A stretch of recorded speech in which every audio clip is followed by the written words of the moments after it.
class we are solving the remaining problems related to the atom chapter atom. The next problem, please write down.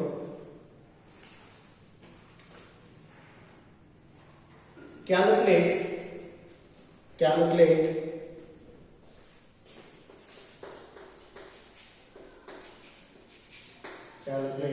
wave number,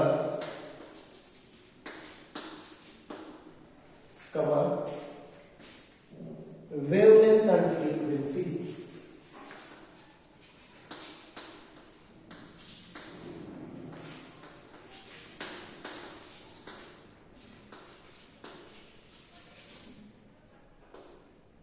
of, calculate the wave number, wavelength and frequency of H beta line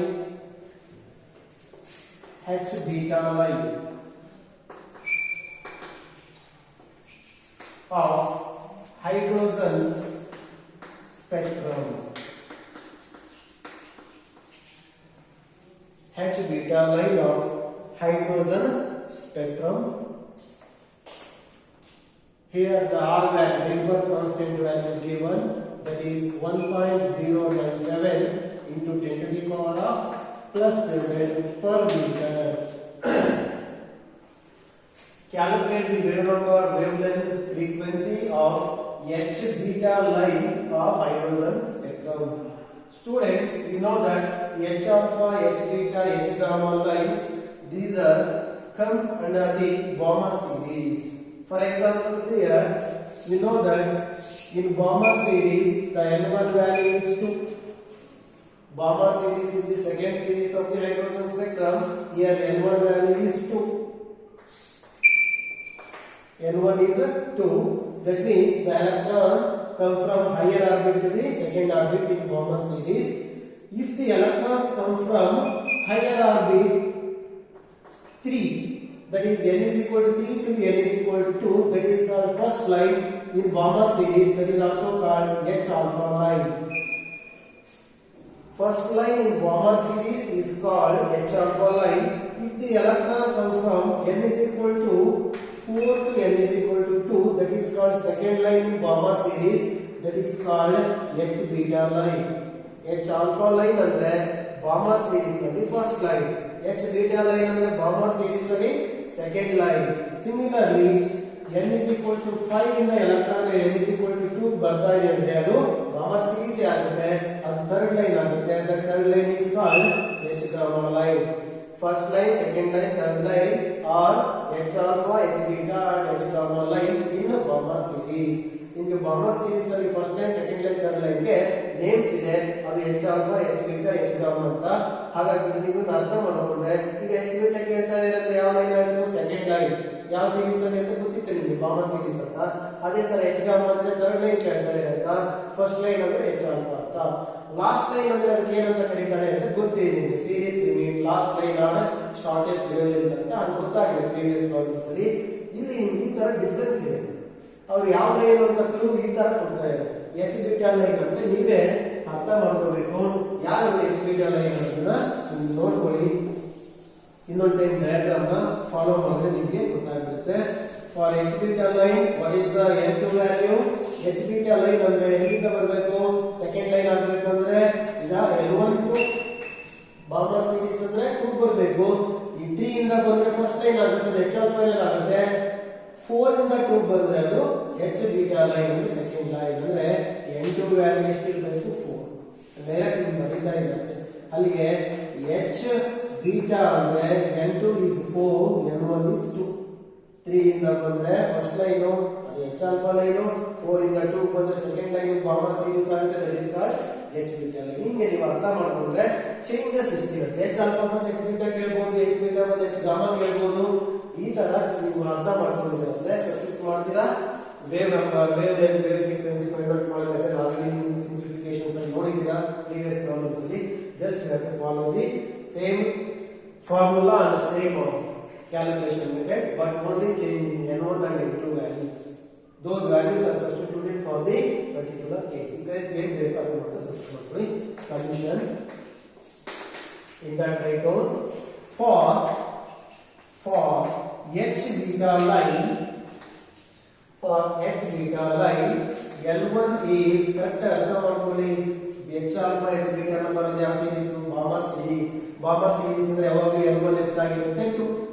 2 ಬರಬೇಕು. ಎಲ್ಲಿಂದ ಬರಬೇಕು ಅಂದ್ರೆ ತಗೋಬೇಕಷ್ಟೇ. ಈಗ alpha ಇದ್ರೆ 2 ಗೆ 3 ಇಂದ ಬರ್ತಾ ಇತ್ತು, ಬಟ್ ಇದು ಬೀಟಾ 3 ಇಂದ ಬರೋದಲ್ಲ, ಅದು ನೆಕ್ಸ್ಟ್ ಬರೋದು ಯಾವುದು? 4 ಇಂದ ಬರೋದು. That is n2 is equal to 4. h beta line ಅಂದ್ರೆ n1 ಎಷ್ಟು n2 ಎಷ್ಟು ಅಂತ ಅರ್ಥ ಆಯ್ತು ನಿಮಗೆ. ಈಗ ನನಗೆ ವೇವ್ ನಂಬರ್ ಬೇಕು. ಡೈರೆಕ್ಟ್ ತಗೊಳ್ಳಿ. ವೇವ್ ನಂಬರ್ ಆಲ್ರೆಡಿ ತಿಳಿದಿದೆ. ವೇವ್ ನಂಬರ್ ಅಂದ್ರೆ is the reciprocal of the wave length ಅಂತ. therefore wave number is equal to the reciprocal of the wavelength 1 by lambda ತಗೊಳ್ತಾ ಇದೀನಿ. we know the Balmer formula. 1 by lambda Balmer formula ಇದೆ. that is r into 1 by n1 square minus 1 by n2 square. Formula with unit ಬೇಕಾದ್ರೆ ಬರ್ಕೋಬಹುದು. per meter ಬರುತ್ತೆ.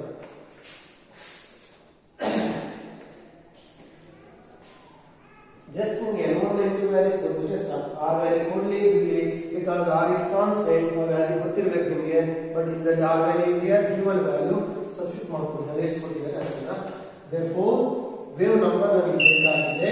wave number is equal to r value is 1.097 into 10 to the power of plus 7 into 1 by 2 square. n1 is 2 minus 1 by 4 square.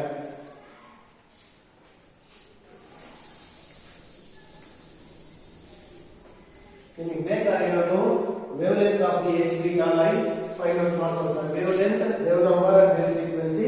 ಈಗ wave number find out ಮಾಡ್ತಾ ಇದ್ದೀವಿ. Wave number ಆದ್ಮೇಲೆ wave length find out ಮಾಡೋದು ಯಾವ ತರ ಅಂತ ಹೇಳಿ complete ಆಯ್ತಾ. ಈಗ ನೀವು ಸಿಂಪ್ಲಿಫಿಕೇಶನ್ಸ್ ನೋಡ್ಕೊಳ್ಳಿ. therefore the wave number is equal to 1.097 into 10 to the power of 7 into 1 by 4 minus 1 by 16. That is equal to 1.097 into 10 to the power of 7. ನೀವು LCM ತಗೊಂಡು ಸಿಂಪ್ಲಿಫೈ ಮಾಡಿ ನೋಡಿ ಎಷ್ಟು ಬರುತ್ತೆ.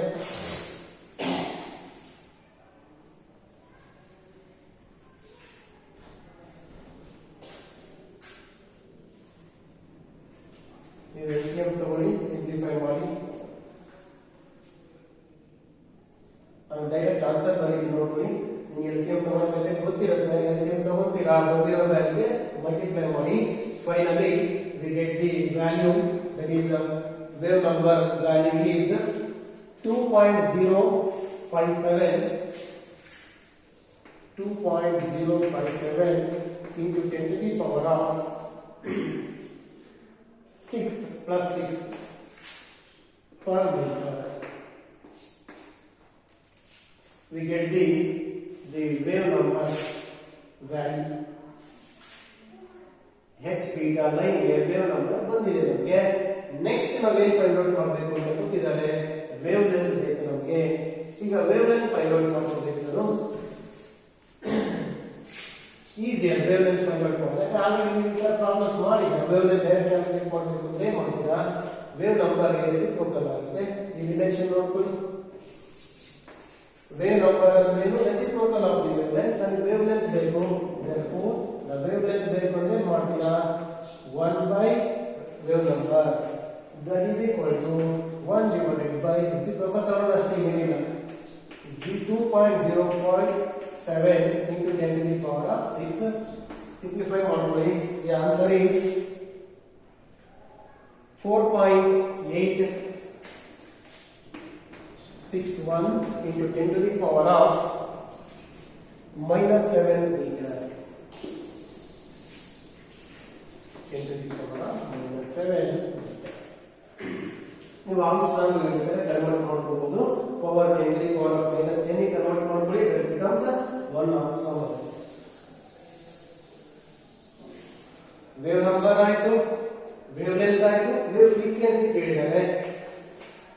the wave frequency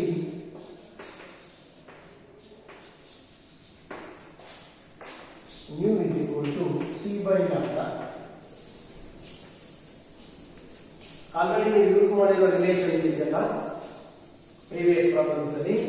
The value of C is 3 into 10 to the power of 8 meter per second by the lambda value is 4.861 into 10 to the power of minus 7.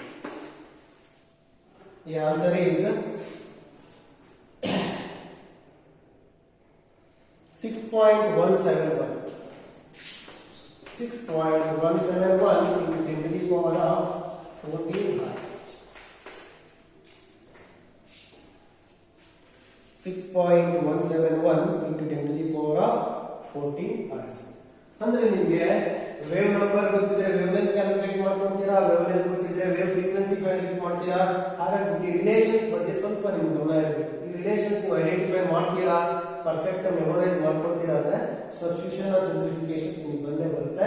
ಹಾಗಾಗಿ ನಿಮಗೆ n1 n2 value substitute ಮಾಡಕ್ ಬರ್ತದೆ ಅಂದ್ರೆ ನೀವು almost problem simplification perfect ಆಗಿ ಮಾಡ್ತೀರಾ ಅಂತ.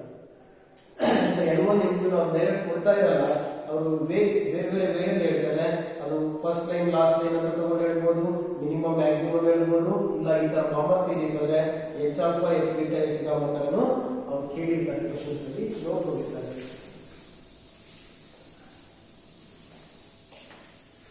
Next, write on the next problem. Calculate the wavelength of same problem, but line ಯಾವುದು ಅಂತ ನೋಡ್ಕೊಳ್ಳಿ. ಈಗ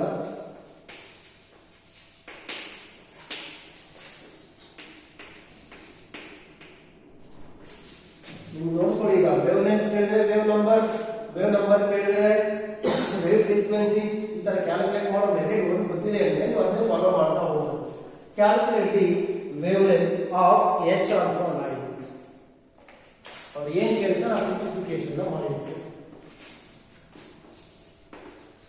Calculate the wavelength of h alpha line and also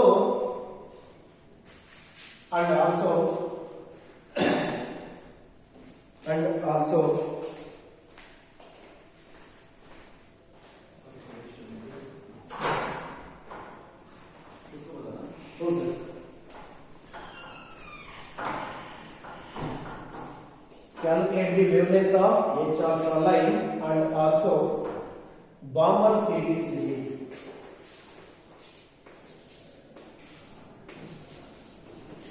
And also Balmer's series limit. The wavelength calculate ಮಾಡ್ತೀರಾ for h alpha line and also Balmer series limit. You know that series limit means it is the minimum wavelength or the wavelength of the last line. You last line na wavelength find out ಮಾಡ್ತೀರಾ, ಅದು ಯಾವ series ಅಲ್ಲಿ find out ಮಾಡ್ತಾ ಇದ್ದೀರಾ ಅಂತ ಕೇಳ್ತಾರೆ. Bomber series ಅಲ್ಲಿ ಅಲ್ಲಿಗೆ ನೀವು lambda values for h alpha line and lambda for bomber series limit. ಅಂದ್ರೆ ಇಲ್ಲಿ ನೀವು ಮಿನಿಮಮ್ wavelength ನ ಕ್ಯಾಲ್ಕುಲೇಟ್ ಮಾಡಿ ಅಂತ ಕೇಳಬಹುದು, ಅಥವಾ last line wavelength find out ಮಾಡೋದು ಡೈರೆಕ್ಟ್ ಬಾಂಬರ್ ಸೀರೀಸ್ ಲಿಮಿಟ್ ಅಂತ ಕೇಳಿದರೆ. ಈಗ ಲ್ಯಾಂಬ್ಡಾ ನಾವು 2 times calculate ಮಾಡ್ಕೊಂಡಿದ್ದೀವಿ. Solution. First ನೀವು h alpha line ಗೆ wavelength find out ಮಾಡ್ಕೊಳ್ಳಿ. For h alpha line we know that h alpha line means it is the second first line in Balmer series. Therefore n1 value is 2 for Balmer series and n2 value is 3 because the h alpha is nothing but a first line. Therefore the n1 value is how much? n1 is 2 and n2 is 3 because h alpha is the first line in Balmer series. ಇದು ನೀವು calculate ಮಾಡಬೇಕಾಗಿರೋದು ಈ h alpha line ನ wavelength. Therefore by using Balmer formula, ಇಲ್ಲಿ ನೀವು Balmer formula ನ select ಮಾಡ್ಕೊಳ್ಳಿ. 1 by lambda is equal to r into 1 by n1 square minus 1 by n2 square. Here n1 and n2 values are known values and r is always constant. Therefore 1 by lambda is equal to 1.097 into 10 to the power of 7 into 1 by 2 square. n1 square means 2 square, that becomes 4. Next n2 square is 3 square, that is 9.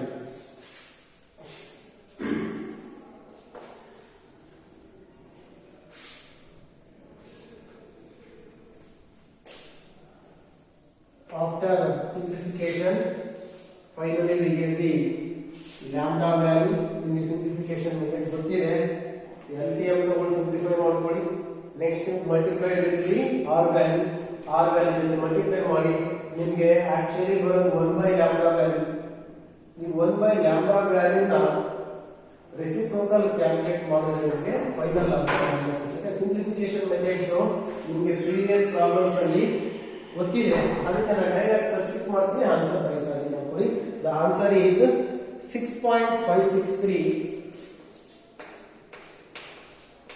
into 10 to the power of -7 meter ಈ simplification cell ನೀವು ಬಾಮರ್ formula ಏನೇನು use ಮಾಡಿದ್ರು previous ಅಲ್ಲಿ ನೋಡ್ಕೋಬೇಕಲ್ಲ actually ನೀವು 1 by lambda value ಸಿಗೋದಿಲ್ಲ ನೀವು simplify ಮಾಡಿದ್ರೆ 1 by lambda ಗೆ ರೆಸಿಪ್ರೋಕಲ್ ತಗೊಂಡ್ರೆ ಬಂದಿರೋ ಆನ್ಸರ್ ನ 1 by ಆನ್ಸರ್ ಅಂತ ನೀವು ಮಾಡಿದ್ರೆ we get the lambda value that is in meter ಆಯ್ತಾ ನೆಕ್ಸ್ಟ್ ನೀವು ಕ್ಯಾಲ್ಕುಲೇಟ್ ಮಾಡಿದ್ದು ಏನು ವೇವ್ ಲೆಂತ್ ಅದು ಕೂಡ h alpha ನ ಇದು ಮಾತ್ರ ಮಾಡಿಲ್ಲ ಬಟ್ ಕ್ವೆಶ್ಚನ್ ಅಲ್ಲಿ ಇದು ಇದೆ ಬಾಮರ್ ಸೀರೀಸ್ ಲಿಮಿಟ್ ನ ಫೈಂಡ್ ಔಟ್ ಮಾಡಿ ಅಂತ ಬಾಮರ್ ಸೀರೀಸ್ ಲಿಮಿಟ್ ಅಂದ್ರೆ ಏನು this is the wave length of the last line correct ಆಗಿ ಯೋಚನೆ ಮಾಡಿ ಸೀರೀಸ್ ಲಿಮಿಟ್ ನಮಗೆ ಬರೋದು ಲಾಸ್ಟ್ ಲೈನ್ ಆ ಲಾಸ್ಟ್ ಲೈನ್ ಕಂಡೀಷನ್ಸ್ ಗೊತ್ತಿದೆ ನಿಮಗೆ n to infinity ತಗೋಬೇಕು ಅಂಡ್ n1 ವ್ಯಾಲ್ಯೂ ಹಾಕಬೇಕು ಅಂದಾಗ ನೀವು ಯಾವ ಸೀರೀಸ್ ಕೊಟ್ಟಿದ್ದಾರೆ ಅವರು ಬಾಮರ್ ಅಲ್ಲಿಗೆ ಬಾಮರ್ ಸೀರೀಸ್ ಅಂದ್ರೆ n1 2 ನೇ ಇರುತ್ತೆ ಸೀರೀಸ್ ಲಿಮಿಟ್ ಆಯಿತು ಅಂದ್ರೆ ಅದು ಲಾಸ್ಟ್ ಲೈನ್ ಆಗುತ್ತೆ ಅದು minimum wave length shortest wave length ಆಗುತ್ತೆ n2 ಚೇಂಜಸ್ ಆಗುತ್ತೆ ಅದು ಸಬ್ಸ್ಟಿಟ್ಯೂಟ್ ಮಾಡಬೇಕು ಕಂಟಿನ್ಯೂ ಮಾಡಿ ಕಂಪ್ಲೀಟ್ ಆಗಿದೆ ಅಲ್ವಾ wave length for h alpha line ಆಯಿತು next for Balmer series limit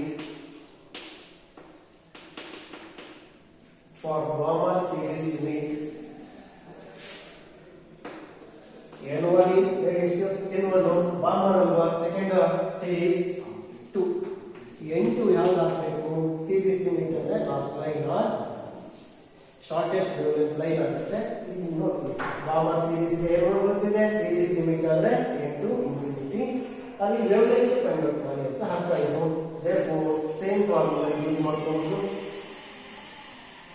same formula ಅಂದ್ರೆ ಗೊತ್ತಿದೆ ಬಾಮರ್ ಫಾರ್ಮುಲಾ ಸೆಲೆಕ್ಟ್ ಮಾಡ್ಕೊಂಡಿದ್ದೀನಿ same method simplification time waste ಮಾಡೋದಿಲ್ಲ ಮೆಥಡ್ ನೋಡ್ಕೊಳ್ಳಿ 1.097 into 10 to the power of 7 1 by 2 square that is 4 minus 1 by infinity and infinity square ಅಂದ್ರೆ ಗೊತ್ತಿದೆ ನಿಮಗೆ the second term becomes 0 bracket ಅಲ್ಲಿ second term 0 ಆಗುತ್ತೆ ಅಲ್ಲಿಗೆ ನಿಮಗೆ ಸಿಂಪ್ಲಿಫಿಕೇಶನ್ ಈಸಿ ಆಗುತ್ತೆ that is 1.097 into 10 to the power of plus 7 by 4 simplify ಮಾಡ್ಕೊಳ್ಳಿ ಇದು ನಾನು ಬರೀತಾ ಇರೋದು only 1 by lambda value concentrate ಮಾಡಿ ಫಸ್ಟ್ ಮತ್ತೆ ನೀವು ಮಾಡಿರೋ ಬಂದಿರೋ ಆನ್ಸರ್ ಫೈನಲ್ ಆಗಲ್ಲ ಇಲ್ಲಿ 1 by lambda ಬೇಕಾಗಿಲ್ಲ ನಮಗೆ lambda ಬೇಕು ವೇವ್ ಲೆಂತ್ ಮಾತ್ರ ಬೇಕು 3.646 into 10 to the power of minus 7 meter simplifications ಅಲ್ಲಿ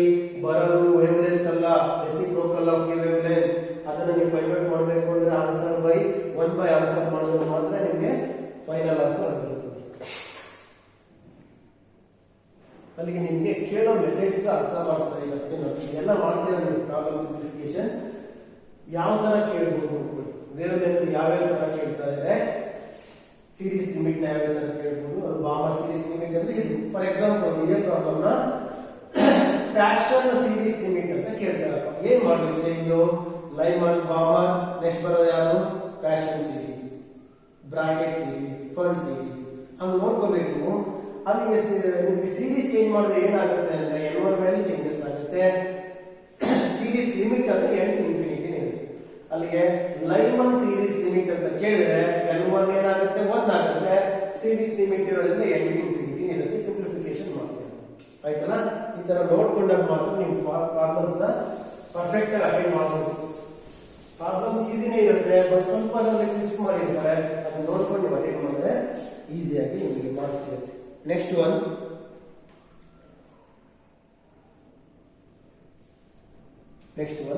the first member of the Balmer series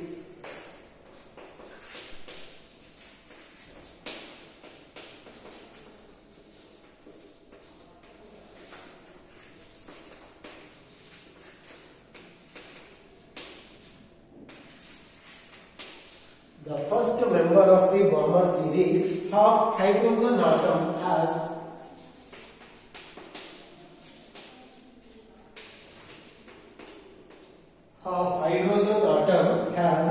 wavelength of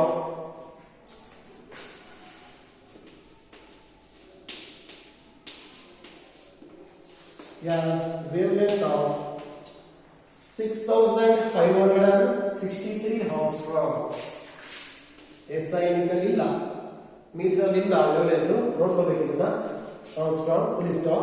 Calculate the wavelength of the ಈ ತರ ಪ್ರಾಬ್ಲಮ್ಸ್ ಕೇಳೋ ಚಾನ್ಸಸ್ ಬಹಳ ಇದೆ. ಸಿಗೆ ಓನ್ಲಿ ಒಂದು ಮಾಡಿದ್ರೆ ಸಿಂಪ್ಲಿಫಿಕೇಶನ್ ಮೇಲೆ ಗೊತ್ತಿತ್ತು ಅಂದ್ರೆ ಶಾರ್ಟ್ ಟೈಮ್ ಅಲ್ಲಿ ನೀವು ಮಾಡಬಹುದು.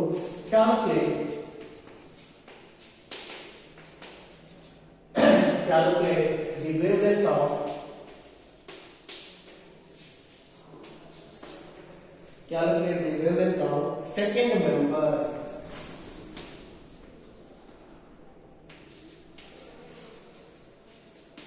ಸಿಂಪ್ಲಿಫಿಕೇಶನ್ ಆದಷ್ಟು ನೀವೇ ಮಾಡ್ಕೋಬೇಕು. ಕಡಿಮೆ ಟೈಮ್ ಅಲ್ಲಿ ನಾವು ಕಂಪ್ಲೀಟ್ ಮಾಡ್ತಾ ಇರೋದ್ರಿಂದ ಈ ತರ ಪ್ರಾಬ್ಲಮ್ಸ್ ನ ಪ್ರಾಕ್ಟೀಸ್ ಮಾಡಬೇಕು. ಮಾಡಿ ನೀವು ಆ ಆನ್ಸರ್ ಬರುತ್ತೆ ಇಲ್ಲ ಚೆಕ್ ಮಾಡ್ಕೊಂಡ್ರೆ ಪರ್ಫೆಕ್ಟ್ ಆಗ್ತೀರಾ.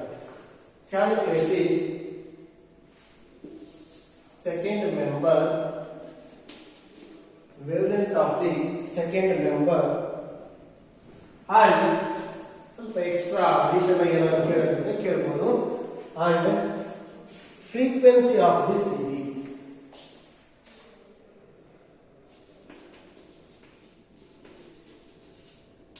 and frequency of this member series and this member. ಯಾವ member? Second member wavelength find out ಮಾಡ್ತೀರಾ. ಸಿಮಿಲರ್ಲಿ ಅದೇ ಸೆಕೆಂಡ್ ಮೆಂಬರ್ ಗೆ ಫ್ರೀಕ್ವೆನ್ಸಿ ಫೈಂಡ್ ಔಟ್ ಮಾಡ್ತೀರಾ. ರಿಲೇಷನ್ಸ್ ಗೊತ್ತಿದೆ ನಿಮಗೆ, ವೇವ್ಲೆಂತ್ ಗೊತ್ತಿದ್ದಲ್ಲ ಫ್ರೀಕ್ವೆನ್ಸಿ ಫೈಂಡ್ ಔಟ್ ಮಾಡೋದು. ಜಸ್ಟ್ ಈಗ ನೋಡ್ಕೊಳ್ಳಿ, ನಿಮಗೆ ಏನ್ ಕೊಟ್ಟಿದ್ದಾರೆ ಅವರು.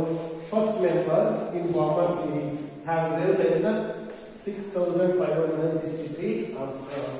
ಅಂದ್ರೆ ನಿಮಗೆ ಲ್ಯಾಂಬ್ಡಾ 1 ಕೊಟ್ಟಿದ್ದಾರೆ, ಒಂದು ವೇವ್ಲೆಂತ್ ಲೈನ್ ಕೊಟ್ಟಿದ್ದಾರೆ. ಅದೇ ಸೀರೀಸ್ ಅಲ್ಲಿ ಬೇರೆ ಲೈನ್ ಕೊಟ್ಟು ಬೇರೆ ನಂಬರ್ ಕೊಟ್ಟಿದ್ದಾರೆ ನಿಮಗೆ ವೇವ್ಲೆಂತ್ ಮತ್ತು ಫ್ರೀಕ್ವೆನ್ಸಿ ಕ್ಯಾಲ್ಕುಲೇಟ್ ಮಾಡಬೇಕಾಗಿದೆ. ಫಸ್ಟ್ ನಾವು ಸೆಲೆಕ್ಟ್ ಮಾಡ್ಕೊಂಡಿರೋದು ಬಾಂಬರ್ ಸೀರೀಸ್.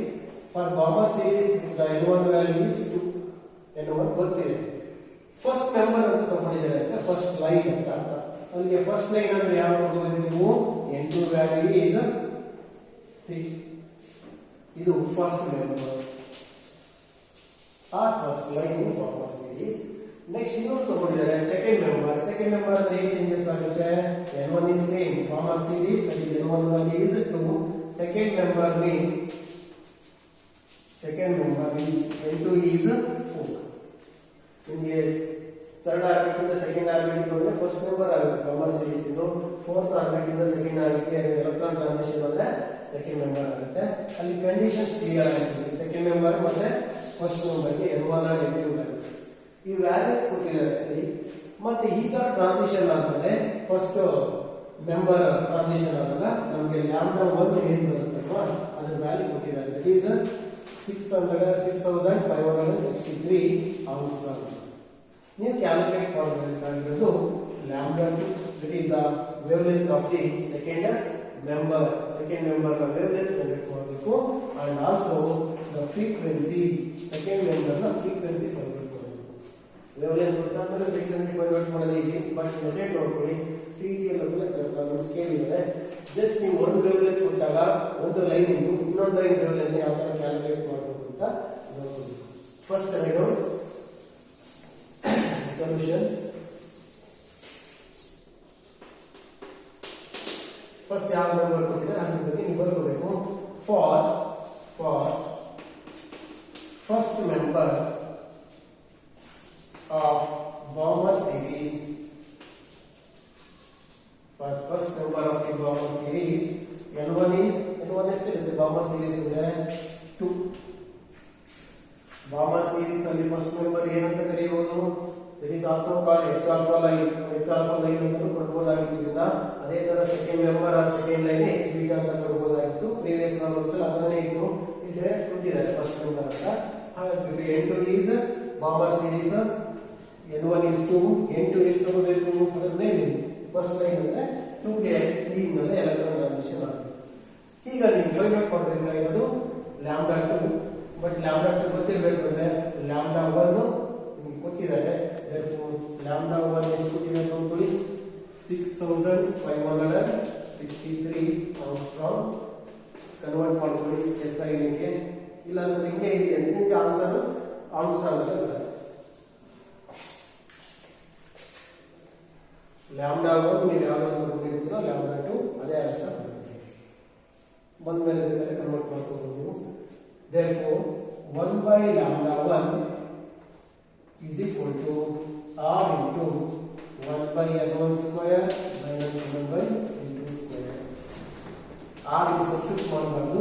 ಈ ತರ ಲ್ಯಾಂಬ್ಡಾ ವ್ಯಾಲ್ಯೂಸ್ ಒಂದು ವ್ಯಾಲ್ಯೂ ಕೊಟ್ಟು ಇನ್ನೊಂದು ವ್ಯಾಲ್ಯೂ ಕನ್ವರ್ಟ್ ಮಾಡಬೇಕು ಅಂದ್ರೆ ನೀವು ರೇಷಿಯೋಸ್ ತಗೊಳ್ತೀರಾ, ಕ್ಯಾನ್ಸಲ್ ಆಗುತ್ತೆ. r ವ್ಯಾಲ್ಯೂ ಸಬ್ಸ್ಟಿಟ್ಯೂಟ್ ಮಾಡೋದಿದ್ರೆ ಈಸಿ ಆಗುತ್ತೆ. r into 1 by n1 square is 4, n2 square means here 9. LCM ತಗೊಳ್ಳಿ. 5r divided by 36.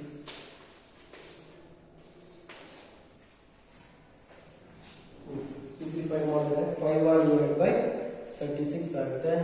ಬಟ್ ನಿಮಗೆ ಬೇಕಾಗಿರೋ wavelength value, therefore lambda is 36 divided by 5r.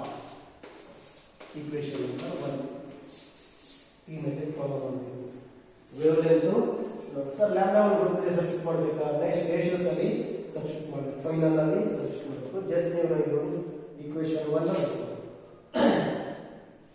ಈಗ ನೀವು 50% ಆಫ್ ದಿ ಪ್ರಾಬ್ಲಮ್ ಕಂಪ್ಲೀಟ್ ಮಾಡಿದ್ದೀರಾ. Next ನಾವು ಕೇಳ್ತಾ ಇರೋದು ಏನು? wavelength for the second member of Balmer series and also its frequency. Therefore complete ಆಗಿದೆಲ್ವಾ? ನೆಕ್ಸ್ಟ್ ಇದು ಬರೀತಾರೆ ಮಾಡ್ಕೊಳ್ಳೋದು. for second member of Balmer series, n1 is Balmer series, n1 is 2 ಬರೀತೀರಾ. n2 ಯಾಕೆ ಬರೀತೀರಾ? ಈಗ 3 ಇಂದ 2 ಬಂದಿದೆ, ಫಸ್ಟ್ ಮೆಂಬರ್ ಆಯ್ತು. 4 ಇಂದ 2 ಬರಬೇಕು, ದಟ್ ಈಸ್ ಸೆಕೆಂಡ್ ಮೆಂಬರ್ ಆಗುತ್ತೆ. H beta line ಆಗುತ್ತೆ ಬಾರ್ಮರ್ ಸೀರೀಸ್ ಆಗಿರೋದ್ರಿಂದ. therefore 1 by lambda 2 is equal to r into 1 by n1 square minus 1 by n2 square. therefore r into 1 by 4 minus 1 by 16. After simplification, we get 3r by 16. 1 by lambda 2 value. But lambda 2 will be ಬೇಕಾಗಿರೋದು. lambda 2 is 16 divided by 3r. Equation number. Equation 1 ನಲ್ಲಿ lambda 1 ಇದೆ, equation 2 ನಲ್ಲಿ lambda 2 ಇದೆ. ಈ ratios ತಗೊಂಡ್ರೆ ನಿಮಗೆ ಒಂದು unknown value ಯಾವ್ದಿದೆ? lambda 2. ಇದನ್ನು ಫೈಂಡ್ ಔಟ್ ಮಾಡ್ತೀರಾ. lambda 2 ಅಂದ್ರೆ ನಮ್ಮ second member, wavelength of the second member ಆಯ್ತು. Frequency corresponding frequency find out ಮಾಡೋ ರಿಲೇಶನ್ಸ್ ಇದೆ ನಮ್ಮ ಕಡೆ. ಸೇಮ್ ಮೆಥಡ್ ನೀವು ಫಾಲೋ ಮಾಡಬೇಕಾಗುತ್ತೆ. Next dividing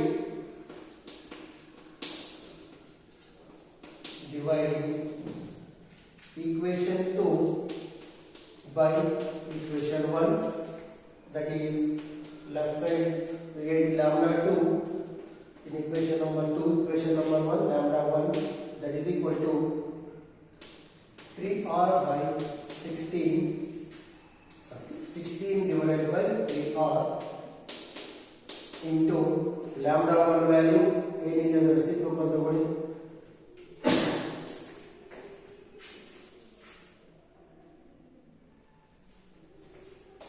5r divided by 36. r get cancelled. Therefore lambda 2 is equal to 16 into 5 by 3 into 36 into lambda 1. 16 into 5 by 3 into 36 into lambda 1 value is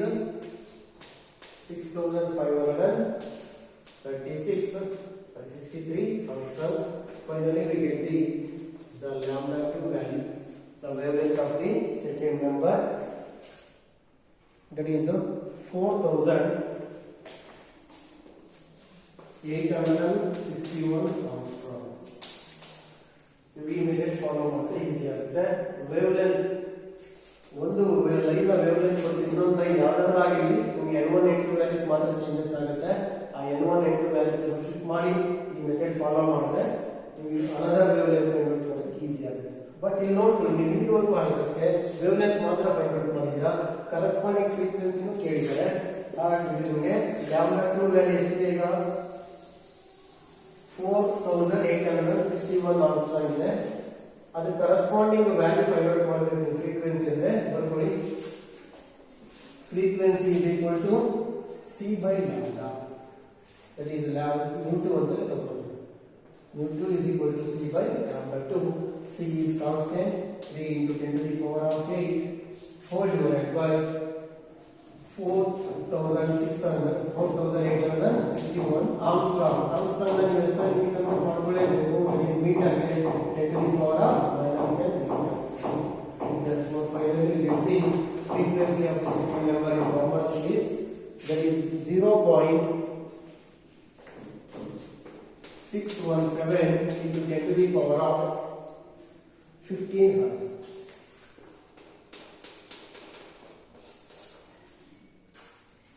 first member wavelength ಕೊಟ್ಟಿದ್ರು, second member wavelength ಕೇಳಿದ್ರು, find out ಮಾಡಿಲ್ಲ. ಈಗ ಫ್ರೀಕ್ವೆನ್ಸಿನೂ ಕೇಳಿದ್ದಾರೆ, second member continues find out ಮಾಡ್ತಾರೆ. ನೋಡಿ ಈ methods problems ಇರೋ ಚಾನ್ಸಸ್ ಬಹಳ ಇರುತ್ತೆ. ಅವರು ಮೆಂಬರ್ ಚೆಕ್ ಮಾಡಬಹುದು. ಫಸ್ಟ್ ಕೊಟ್ಟಿದ್ದಾರೆ, ಅದ್ರ ಬಗ್ಗೆ ಥರ್ಡ್ ಕೊಡಬಹುದು, ಸೆಕೆಂಡ್ ಕೇಳಬಹುದು, ಫಿಫ್ತ್ ಕೇಳಬಹುದು. ಸೀರೀಸ್ ಬಾಬಾ ಕೇಳಬಹುದು, ಬೇರೆ ರಿಮೈನಿಂಗ್ ಸೀರೀಸ್ 5 ಸೀರೀಸ್ ಅಲ್ಲಿ ಯಾವ ಸೀರೀಸ್ ಅನ್ನು ಸೆಲೆಕ್ಟ್ ಮಾಡಬಹುದು. ಬಟ್ ಮೆಥಡ್ ನೋಡ್ಕೊಳ್ಳಿ, ಇದೇ ಮೆಥಡ್ ಫಾಲೋ ಮಾಡಿ ಈಸಿಯಾಗಿ ಸಿಂಪ್ಲಿಫೈ ಮಾಡಬಹುದು.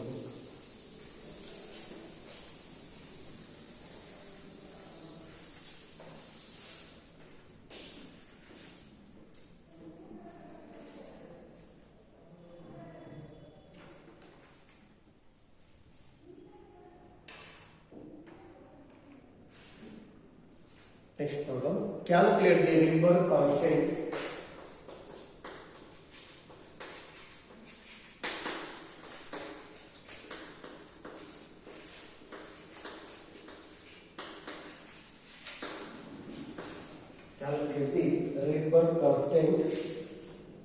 if the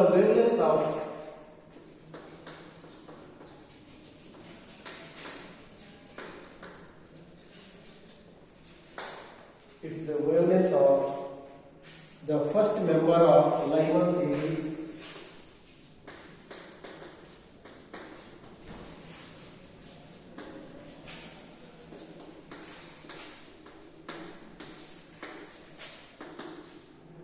the wavelength of the first member of Lyman series is 1215 Armstrong. 1215 Armstrong,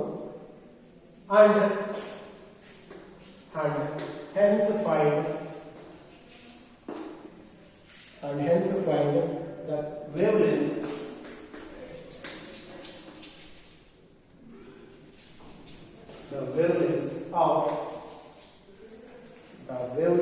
of third member of Balmer series.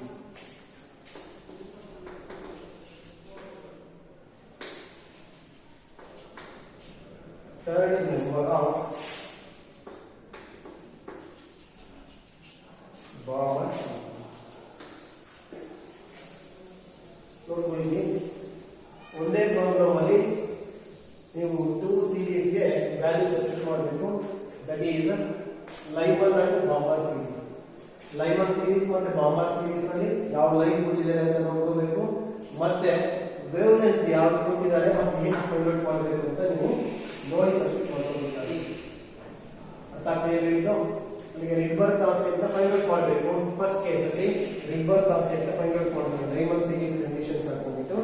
Next ಏನ್ ಮಾಡ್ತೀರಾ ನೀವು, ಬಾಮರ್ ಸೀರೀಸ್ ನಲ್ಲಿ ಥರ್ಡ್ ಮೆಂಬರ್ ಗೆ ಎಷ್ಟು ವೇವ್ಲೆಂತ್ ಬರುತ್ತೆ ಅಂತ ಫೈಂಡ್ ಔಟ್ ಮಾಡಬೇಕು. therefore ಸೊಲ್ಯೂಷನ್ಸ್ ಅಲ್ಲಿ ನೋಡಿ ಸ್ಪ್ಲಿಟ್ ಮಾಡ್ಕೋಬೇಕಾಗುತ್ತೆ. ನೀವು ರಿಡ್ಬರ್ಗ್ ಕಾನ್ಸ್ಟೆಂಟ್ ಫೈಂಡ್ ಔಟ್ ಮಾಡಬೇಕು. ರಿಡ್ಬರ್ಗ್ ಕಾನ್ಸ್ಟೆಂಟ್ ಯಾವ ಕೇಸ್ಗೆ ನೀವು ಅಪ್ಲೈ ಮಾಡ್ಕೊಳ್ತಾ ಇದ್ದೀರಾ ನೋಡ್ಕೊಳ್ಳಿ. Lyman series. For example, ಅಲ್ಲಿ Lyman series ಆಗಿದೆ. then lambda n ಅಂತ ತಗೊಂಡು wavelength for the Lyman series ಕೊಟ್ಟಿದ್ದಾರೆ. ಎಷ್ಟು ಕೊಟ್ಟಿದ್ದಾರೆ ಅವರು 1215 angstrom, that is 1215 into 10 to the power of -10 meter. just step ಕೊಟ್ಟಿದ್ದಾರೆ, wavelength ಕೊಟ್ಟಿದ್ದಾರೆ, Rydberg constant ಕ್ಯಾಲ್ಕುಲೇಟ್ ಮಾಡಬೇಕು Lyman series ಅಲ್ಲಿ. ಅದು ಕೂಡ ಯಾವ ಮೆಂಬರ್ ಅಂತ ಕೊಟ್ಟಿದ್ದಾರೆ, ಫಸ್ಟ್ ಮೆಂಬರ್. therefore ಬರ್ಕೊಳ್ಳಿ, for first member of Lyman series, same method ಅಲ್ಲಿ ನೀವು ಸಿಂಪ್ಲಿಫೈ ಮಾಡಬಹುದು. The first member of the Lyman series, condition series, Lyman series ಅಂದ್ರೆ first series n1 is 1 and n2 is first member ಅಂದ್ರೆ first line ಅಂದ್ರೆ it is n2 is second orbit ಇದೆ, first orbit electron transition ಆಗಿದೆ. ಹಾಗಾಗಿ ನೀವು n1 ಮತ್ತು n2 ನ ಈಸಿಯಾಗಿ ಸೆಲೆಕ್ಟ್ ಮಾಡಬಹುದು. ಈ ಕಂಡೀಷನ್ಸ್ ಯೂಸ್ ಮಾಡಿಕೊಂಡು ನೀವು ಆರ್ ಫಾರ್ವರ್ಡ್ ಮಾಡಬಹುದು. ಸೇಮ್ ಬಾಮರ್ ಫಾರ್ಮುಲಾ ಯೂಸ್ ಆಗುತ್ತೆ. therefore 1 by lambda is equal to r into 1 by n1 square minus 1 by n2 square. ಇದೇ ಫಾರ್ಮುಲಾ ರಿಪೀಟೆಡ್ ಆಗಿ ಯೂಸ್ ಮಾಡಲಾಗಿದೆ. that implies r is equal to, ನೀವು ಬೇಕಾಗಿರೋದು r value direct ನೋಡ್ಕೊಳ್ಳಿ, lambda ಆಗಲಿ for Lyman series ಆಗಿರೋದ್ರಿಂದ suffix ಅಲ್ಲಿ l mention ಮಾಡ್ಕೊಳ್ಳಿ. therefore r is equal to 1 by lambda n into ಈ ವೋಲ್ಟರ್ ಏನಿದೆ ಅನ್ನೋದು ಕ್ರಾಸ್ ಮಲ್ಟಿಪ್ಲೈ ಮಾಡ್ಕೊಳ್ಳಿ, 1 by n1 square minus 1 by n2 square.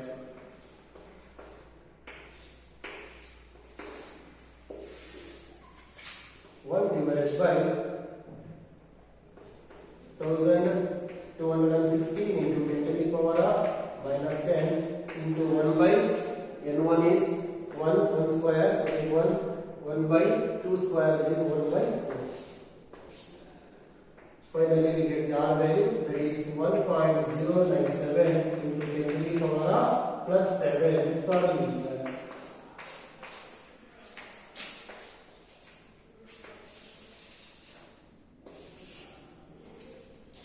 Order ಗೊತ್ತಿದೆ, ಬಟ್ ಇಲ್ಲಿ ಸಿಂಪ್ಲಿಫಿಕೇಶನ್ಸ್ ಅಲ್ಲಿ ಎಷ್ಟು ಬರುತ್ತೆ ಅನ್ನೋದನ್ನ ನೀವು ಕಂಪೇರ್ ಮಾಡ್ಕೊಳ್ಳಿ. ಆಲ್ಮೋಸ್ಟ್ ಸೇಮ್ ವ್ಯಾಲ್ಯೂ ನಿಮ್ಗೆ ಸಿಗ್ತಾ ಇದೆ. ಅಲ್ಲಿಗೆ ಫಸ್ಟ್ ಪಾರ್ಟ್ ಕಂಪ್ಲೀಟ್ ಆಗಿದೆ. Rydberg constant ಕ್ಯಾಲ್ಕುಲೇಟ್ ಮಾಡಿದೀರಾ ಬೈ ಯೂಸಿಂಗ್ ದಿ ಕಂಡೀಷನ್. ಯಾವ ಕಂಡೀಷನ್ ಇಲ್ಲಿ wavelength of the first member of the Lyman series. First member condition use ಮಾಡಿ ಕರೆಸ್ಪಾಂಡಿಂಗ್ ವೇವ್ಲೆಂತ್ ಕೊಟ್ಟಿದ್ದಾರೆ, ಅದನ್ನ ಸಬ್ಸ್ಟಿಟ್ಯೂಟ್ ಮಾಡಿದ್ರೆ we get the R value. Sir ಈಗ R value ನಿಮಗೆ ಗೊತ್ತಾಗಿದೆ.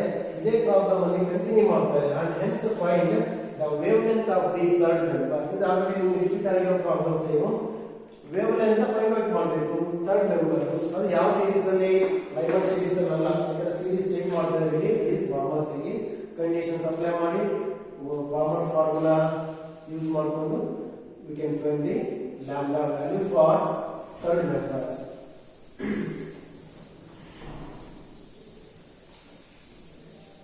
ಇಲ್ಲಿ ಆರ್ಗ್ಯಾನ್ ಎಷ್ಟು ಸಬ್ಸ್ಟಿಟ್ಯೂಟ್ ಮಾಡಬೇಕು Rydberg ಕಾನ್ಸ್ಟೆಂಟ್ ಅಂದ್ರೆ ನಿಮಗೆ ಏನು ಸಿಂಪ್ಲಿಫಿಕೇಶನ್ಸ್ ಅಲ್ಲಿ ಬಂದಿದ್ರೋ ಅದನ್ನೇ ಸಬ್ಸ್ಟಿಟ್ಯೂಟ್ ಮಾಡಬೇಕು. ಬಟ್ ಇಲ್ಲಿ ಏನು ಚೇಂಜಸ್ ಇಲ್ಲ. ಬಟ್ ಎಕ್ಸಾಮ್ಸ್ ಅಲ್ಲಿ ಏನಾದರೂ ಚೇಂಜಸ್ ಆಯಿತು ಅಂದ್ರೆ ಬಂದಿರೋ ಆರ್ ವ್ಯಾಲ್ಯೂನೇ ಕಂಟಿನ್ಯೂ ಮಾಡಿ ಸಬ್ಸ್ಟಿಟ್ಯೂಟ್ ಮಾಡಬೇಕಾಗಿರುತ್ತೆ. ನೆಕ್ಸ್ಟ್ ಕಂಟಿನ್ಯೂ ಮಾಡ್ಕೊಳ್ಳಿ. For third member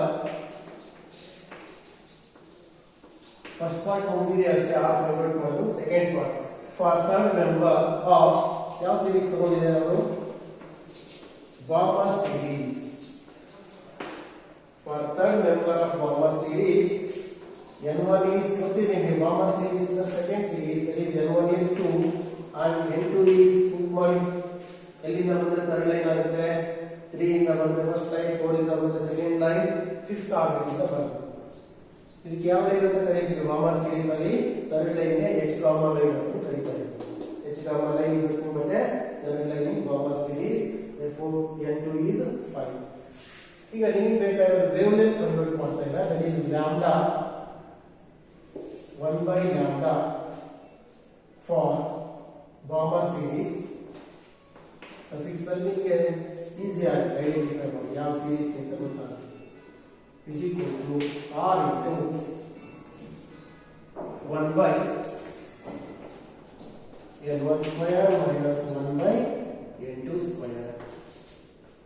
Here n1 and n2 are the known values and r is the simplified value, substitute those values.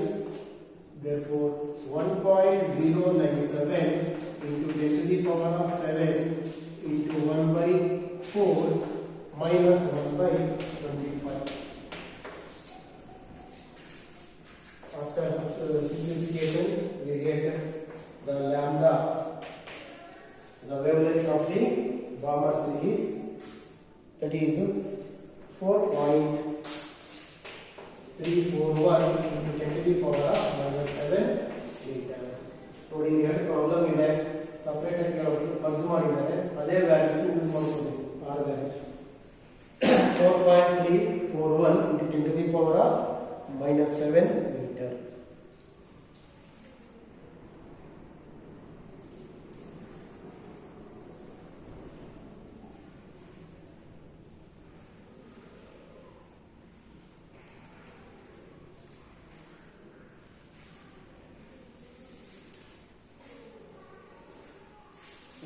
Problem ಇದೆ, ಸೇಮ್ ಮೆಥಡ್ ಇದೆ, but ಬೇರೆ ಡಿಫರೆಂಟ್ ನಂಬರ್ಸ್ ಡಿಫರೆಂಟ್ ಲೈನ್ಸ್ಗೆ ಅವರು ಕೇಳಿದ್ದಾರೆ. ಅದನ್ನ homework ಕೊಟ್ಟಿದ್ದೀನಿ, try ಮಾಡಿದ್ದಾರೆ. Next class ಅದನ್ನು discuss ಮಾಡ್ತೀನಿ. ಯಾರಿಗೆ ಅಟೆಂಡ್ ಮಾಡೋಕ್ಕಾಗಿಲ್ಲ, ಇಲ್ಲ ನಿಮಗೆ ಆನ್ಸರ್ಸ್ ಯಾವ ಲಿಸ್ಟ್ ಬರಬೇಕು ಅನ್ನೋದಿಲ್ಲ, ಕನ್ಫರ್ಮ್ ನಾನು ಸಿಂಪ್ಲಿಫೈ ಮಾಡಿದ್ದೀನಿ. Right on the problem. The series limit of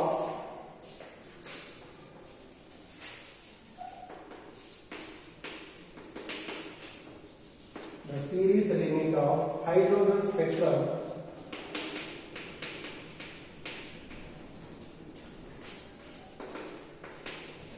in the visible region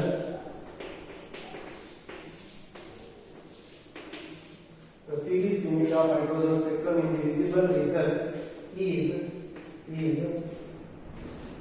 364.6 nanometer.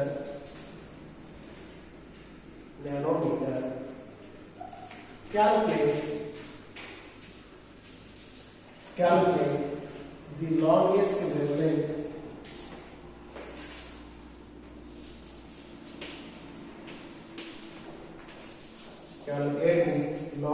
wavelength of the region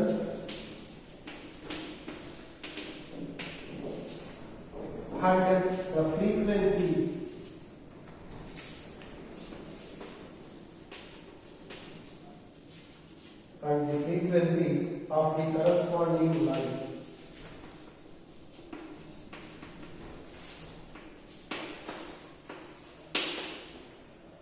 Frequency of the corresponding line. Where previous problem ಮಾಡಿದ್ರು ಅದೇ ಟೈಪ್ ಇದೆ, ಬಟ್ ಇಲ್ಲಿ lambda 1 lambda 2 values ನೋಡ್ಕೊಳ್ಳಿ. ಇದರಲ್ಲಿ lambda 1 ಅಂತ ತಗೊಂಡ್ರೆ lambda 2 ನ find out ಮಾಡ್ತೀರಾ, ಅದು ಕರೆಸ್ಪಾಂಡಿಂಗ್ ಫ್ರೀಕ್ವೆನ್ಸಿ ನ ಫೈಂಡ್ ಔಟ್ ಮಾಡ್ತೀರಾ.